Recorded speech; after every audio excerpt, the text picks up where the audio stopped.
We didn't know that they were flipping the bird to them too. And we didn't know that they weren't just doing it one time. They were doing it 3 to 4 times. Those 2 teenagers actually flipped the bird to the grieving widow and grieving daughter of their alleged murder victim. Think about that for a minute.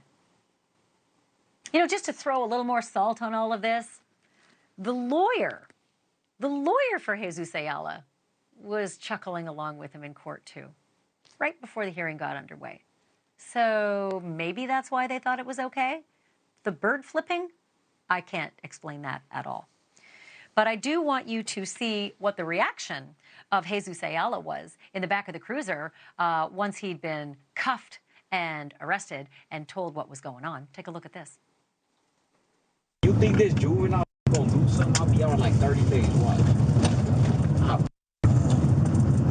You might be out of juvie in 30 days and moved over to an adult jail. Because that's how bad it is.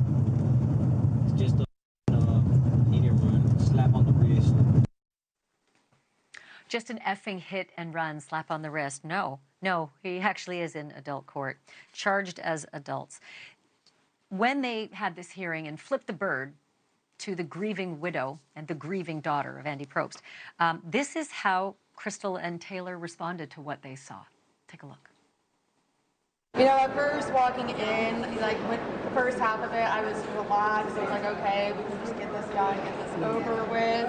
And then they started trying to intimidate us, mad dog us, and that kind of started, I don't want to say boiling my blood, but it's like, can you sit there after taking a man's life and act like such an entitled, honestly, like, who raised you? What did you see them doing? They were flipping us off. I would say about 3 or 4 different times. They flipped us off, flipping each other off, joking around with each other, definitely not taking anything serious whatsoever. And if you look at the other inmates, all the other inmates are sitting there tentatively listening, you know, maybe not 100% there, but they're being respectful. They really have no remorse that this is just a game to them. Like, they really don't care if anyone else lives or dies. They don't care about themselves if they live or die. And that can just be shown through their own actions. A multitude of different people failed, but I think ultimately the parents on all ends. They're the ones who failed. They're the ones who, you know, weren't on top of their kids, on top of their teenagers, not actively involved in their lives, not disciplining them. Because I'm sorry, I was disciplined as a kid. I came out an exemplary citizen. Okay. I came out a good citizen. You can tell that these boys did not come out as good citizens because their parents weren't there to raise them. They raised themselves. The gangs they were around raised them. So that's who really failed, is the parents. We know the suspects are 2 teenagers, but what would be justice for them? 20 plus, 20 to life, more on life. I'm a little less empathetic than my mother. I want the death penalty. They should not be able to be behind bars. They're wasting taxpayers' money. Just honestly give them the needle and be done with it. They took a life. It's about damn time. It's eye for an eye. We're being too soft on these kids, and guess what? They're not kids anymore. By the time they hit 16, they damn well know what's good, what's bad, what's right, what's wrong. So they're not kids. They're young adults, and they should be treated as such. And especially in a crime this heinous, they don't even deserve to live. Give him the needle, she says. I can understand how she feels that way, and her mom too. The law, unfortunately, does not feel that way, does not agree with them. You can't execute youth, kids under the age of 18. And that one kid is only 18 now, but was 17 at the time of the alleged crime.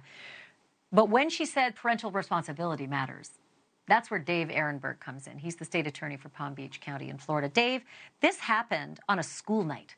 This crime spree that went on all night long, 4 stolen cars, hitting 2 cyclists, killing one of them, allegedly these 2 teens. It was a school night. So what about parental responsibility?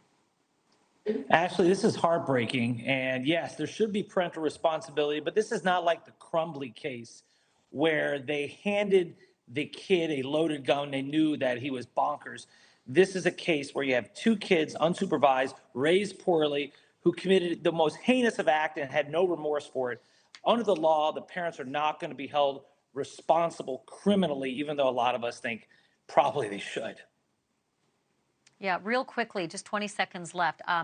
A life sentence for them would be 70 plus years at this age. Do you think they could get a life sentence for this? They could. Under the law, the Supreme Court law, you have to find unique circumstances that justify it. It's not automatic for a juvenile. And no, the juveniles cannot get the death penalty, but they can get life in prison. And this would be the kind of case that would deserve it. Thank you for watching. Go to newsnationnow.com to find NewsNation on your television provider. And don't forget to click the red subscribe button below to get more of NewsNation's fact-driven, unbiased coverage.